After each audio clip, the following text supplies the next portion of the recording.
How many of you hit the delete key as soon as you see them here? See, we have a lot of problems with communication. And I think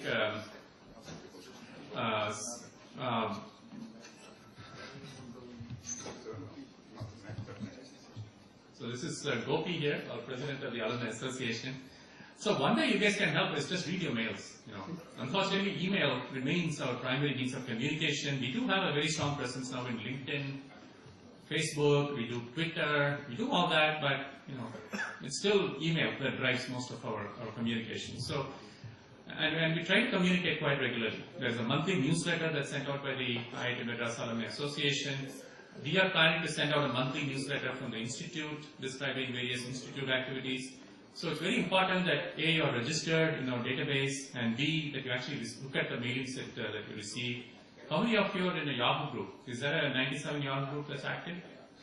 And you guys read those mails? Okay. So I think virtually all the mailings are also posted on the Yahoo group, so that's probably how many of you are receiving them.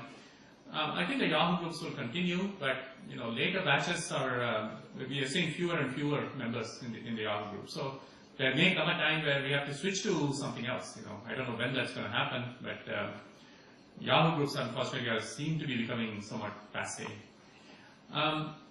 So as far as alumni are concerned, again, there are different ways people give. Individual gives, and we do have some big donors like Chris Gopalakrishnan and Deshpande and so on.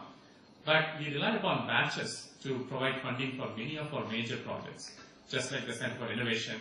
More recently, the 1985 batch, for the first time, set up an endowment. In the past, our fundraising has always been project-related, where we say here is a project, and we raise funds towards that, we deploy it, everybody is happy. The only problem with that is there is no corpus being built up, so that if the institute has a sudden need that comes up, they cannot use the returns from a corpus towards that particular need. So now we are also encouraging alumni to look at giving in more of a corpus mode. But I think that type of fundraising is more for the Silver Union and beyond, where generally alumni tend to be in a more stable and secure financial position. How many of you would say that you are in a stable and secure financial position? Good. So you guys are ready to give a couple of million right now. But for the others, we realize that it's something that, in fact, the sweet spot for giving seems to be between 20 and 30 years. That's where you are. Not only you have reached a certain level, but you're also ready to part with a certain amount. But what we're now actually looking at is, since we have more reunions happening, we have 5-year, 10-year, 15, 20, 25, 30, 35, 40, 45. Pretty soon we are going to have a 50th reunion, golden reunion. One simple strategy may be to match your fundraising to your anniversary. So for example, if you guys as a batch raised 15 lakhs and did a project, I think that would be fantastic. Hopefully that's not too far outside your means. We can actually find a project for you that's in that ballpark. Just to give some examples, how many of you attended OAT movies when you were here? Okay, the projector system we have is still the same one that you guys had, I think. So we're trying to upgrade to a digital projection system because these tape reels are becoming harder and harder to find these days. And we had a need for 28 lakhs that we needed to raise. Now, see, this is the kind of thing where the institute can also give the funds, but it's actually better if alumni give it, because it gives you more of a buy-in, because I think a lot of alumni have very fond memories of OAT. So we pitched it, and within a week or so, we had enough volunteers to say that we'll take it. So now that new digital projection system is going to be 100% alumni funded. And there are a lot of what I would call small projects that really will help the students. For example, sports facilities. There is now a plan. Did you guys have the Gerard Fisher tournament in OAT when you were here? Now, in the last few years, it's been moved to the basketball courts, and now there's a plan to bring it back to OAT and restore it to its former grandeur and all that. So, that's going to require some spending, and that's about a 25 to 30 lakh project that the Institute has embarked upon. So here again, what will happen is the Institute will get it done using its own plan funds. But if an alumnus or a batch donates towards that, essentially the batch will get the credit for it. so to speak, and the money that you actually raise and give will then be put into the institute corpus so that it can be made use of later on for another purpose. Because otherwise it's very difficult, you cannot make a project wait till the money comes from the donor. I mean, the timing just doesn't work out. So our preferred strategy has been to get it done using institute funds, but give the credit to the batch and then take the money that comes from the batch and replenish our endowment. So that seems to be working. There are also several initiatives related to Center for Innovation. I said that the CFI, the students are increasingly becoming outward looking. They want to do a lot of great things, but it all costs money.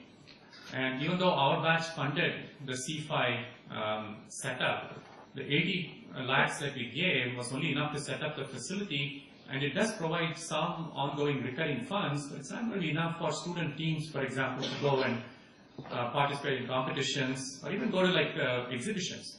For example, robotics. I think the students can gain a lot by going to leading robotics expos that happen. For example, Korea every year, Korea or Taiwan has a huge robotics expo that's supposed to be the best of its kind. And we would love to send a team of not only students but also faculty, because if the students go by themselves, they probably don't gain as much as if they take a couple of faculty with them who know robotics. So we would love to have programs like that. Now, that again takes money, which is not budgeted by the institute, right? So I think that what we like is for the batch to take a few minutes, preferably when you have your reunion, to really come to some kind of consensus on what is it about the institute that they want to promote. What is that one aspect that really strikes them as where they want to make an investment to make it world class, let me put it that way. Now, if you look at the campus itself, I think most of you would agree that it's even lovelier today than it was in our times, right? I mean, certainly true about our case, because in my time, you could actually see one hostel from the other. Now you cannot, because there's so much green. In fact, I think our campus may be the one of the few in the world where we have a problem of too much greening, literally. I mean, it's so green now that deer are finding it hard to run around, and monkeys are essentially getting a free rein to do whatever they want. So if anything, there's a move to now cut down some trees and have some more open space. But I think the campus has been doing a fantastic job from that green viewpoint. But sustainability is a major thrust. For example, we have some alumni who are funding solar water heaters for hostels. Did you guys have any water heaters in your hostels?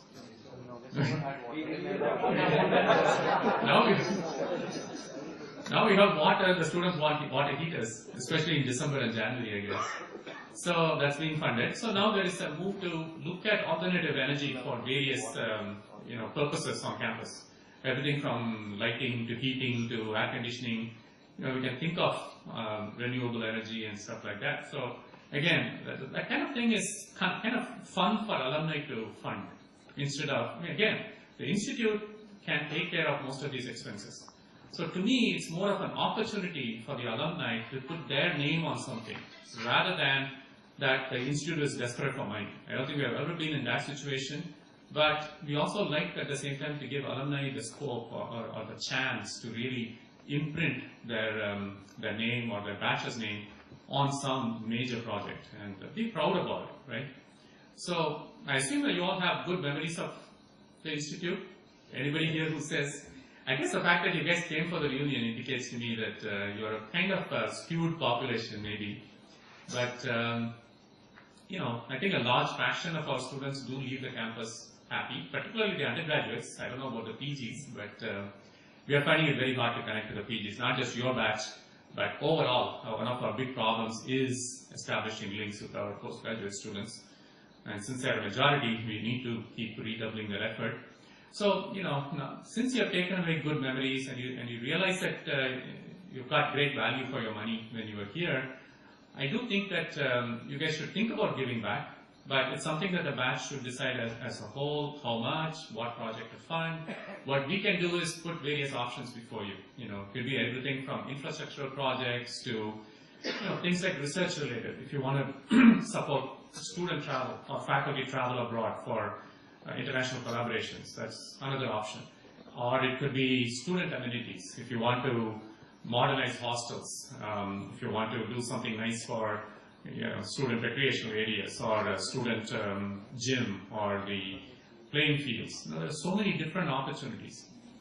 Again, rest assured, all of this will get taken care of by the institute, but it may take longer, and you won't have that ownership. So look at it that way, that it's a chance for you to really leave your name on something that will last forever.